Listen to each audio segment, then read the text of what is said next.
جمعية الابتسامة أيضا ستكرم عائلة المرحوم، هذا أقل واجب تعبيرا منا على واعترافنا وصدرنا وفخرنا بالمرحوم.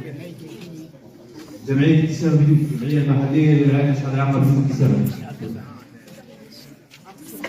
بالقسم راهو الاب الروحي للجمعيه الكل، وني واحده من الناس الخطوه الاولى بديتها بتشجيع سبيكاسم، نطلب له الرحمه وسبيكاسم رانا ما نقدرش ننسوه، راهو الاب الروحي الحامل للاعاقه في كل بلاصه، وكيف اقترح علي سي ابو بكر باش يعمل اربعينيه والله فرحت، رغم ان حاجه مؤلمه اما رانا سبيكاسم ما باش ننسوه.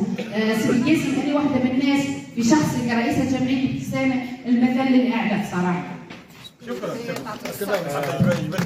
والله في كل بلاصه في تونس في صفاقس في كاس في بكاس شنحوله شنحوله بكاس على طول ديما. هذا طبعا اضافه الى تكريم الجمعيه انتم هناك شخص باعاقه